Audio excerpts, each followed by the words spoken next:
Hello बच्चों, मैं हूं doctor Shweta Vyas, assistant professor home science department, government Meera girls college Udaipur. और हम जो कम्युनिटी हेल्थ और फैमिली वेलफेयर के कोर्स के बारे में पढ़ रहे थे। आप लोगों ने बच्चों ने सिलेबस पूरा अच्छी तरह से पढ़ लिया होगा और उसके बाद में फर्स्ट चैप्टर स्वास्थ्य की अवधारणा भी पढ़ लिया होगा। अब हम नेक्स्ट चैप्टर, इसी यूनिट में नेक्स्ट चैप्टर पर्सनल हाइजीन पढ़ रहे हैं। पर्सनल हाइजीन क्या है और क्या ज़रूरत है इसके बारे में जानिए। सबसे पहले देखिए कि आवश्यकता क्या है इसकी। तो देखिए, मांसपेशियों में अच्छी शक्ति बनाए रखने के लिए आवश्यक है, सुंदर स्वच्छ एवं स्वस्थ मुख बनाए रखने में, और दांतों को नष्ट होने से बचाने के लिए। यानी कि मांसपेशियां तभी अच्छी तरह से काम करेगी जब उनकी वर्जिश होती रहेगी और उनको साफ़ अच्छा बनाए रखेंगे।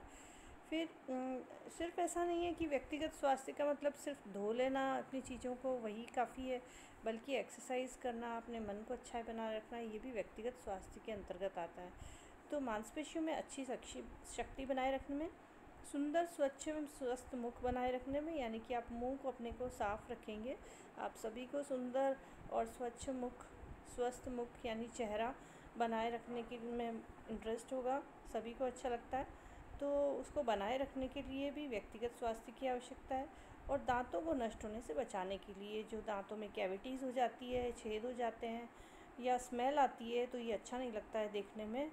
न केवल ये स्वस्थ नहीं है, बल्कि ये दिखने में भी ज़िंदगी भर के लिए ख़राब हो जाते हैं दांत, और हमेशा के लिए आपका चेहरा अच्छा नहीं दिखाई देता है।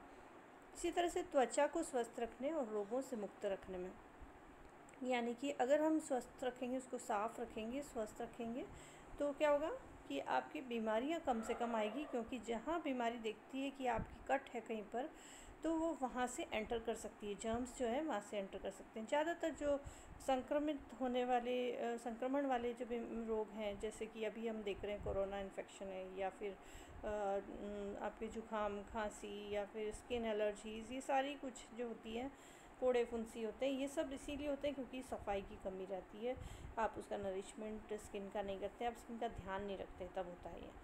तो आँख, नाक और कान को स्वस्थ एवं रोगों से मुक्त रखने में भी, यानी कि ये जो हमारी इंद्रियां हैं, आँख, नाक, कान, त्वचा और स्किन, मतलब आँख, नाक, कान और त्वचा, ये सारे जो है स्वस्थ रहें तो ये रोगों से मुक्त रहेंगे।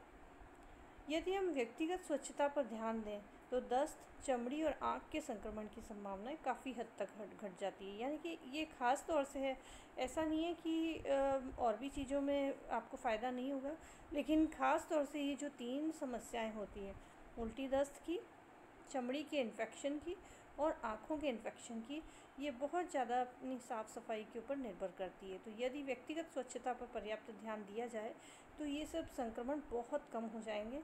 आप देख भी रहे हैं, कोरोना में आपको सबको बताया जा रहा है कि आप हाथों को ध्यान रखें, हाथों को साफ़ सफाई करके रखें, और हाथों को अनावश्यक रूप से अपनी स्किन पे, अपनी आँखों के, नाक के पास में न ले जाएँ, टच ना करें, बार बार जो हमारी स्क्रैच करने की आदत होती है उससे बचें।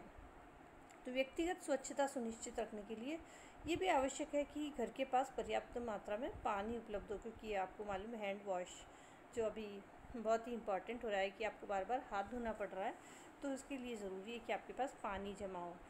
ठीक है। अब व्यक्तिगत स्वच्छता के लिए मेन इन बातों को ध्यान में रखेंगे, जैसे कि पहला, शौच के लिए साफ़ पानी का प्रयोग करें। कई बार लोग सोचते हैं कि शौच के लिए तो कोई सा भी पानी काम में लिया जा सकता है, लेकिन ऐसा नहीं है, क्योंकि वो भी डेलिकेट ऑर्गन होते हैं, हमारे नाजुक अंग होते हैं, जिनमें अगर गंदा पानी प्रयोग करते हैं तो इन्फेक्शन का खतरा होता है। शौच के बाद साबुन से हाथ धोने चाहिए। खाने बनाने और खाने से पहले हाथ धोने चाहिए।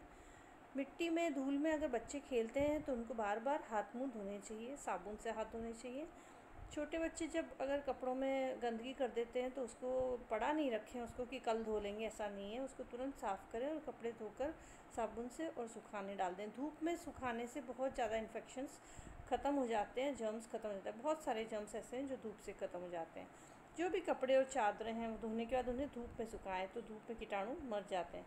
नाखून काट साफ़ रखें और उनके काट कर छोटे रखें। जी, बचपन से सिखाया जाता है, लेकिन हम बड़े होने के बाद भूल जाते हैं ये बातें, और हमें लगता है ये तो नेग्लिजेंट है, ये तो बहुत पेटी चीज़ है, लेकिन ऐसा नहीं है। इनकी अभी भी उतनी ही इम्पॉर्टेंस है कि नाखूनों को साफ़ रखा जाए, उनको काट कर छोटे रखने चाहिए।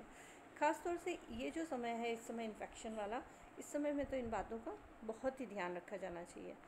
और रात को सोने से पहले और सुबह उठकर दांत ज़रूर साफ़ करें। रोज़ नहाने की आदत डालें। नहाकर साफ़ कपड़े पहनें और नहाने के बाद आप गंदे कपड़े ना पहनें, हमेशा धुले हुए कपड़े पहनें। दूसरे के कपड़े कभी इस्तेमाल ना करें, ना तो दूसरे का तौलिया, ना रुमाल और अंडरगारमेंट्स तो बहुत ही दूर की बात है। तो इसलिए इन सब चीज़ों का अगर अपन बेसिक ध्यान रखेंगे तो आप काफ़ी हद तक बीमारियों से बचे रहेंगे। Thank you.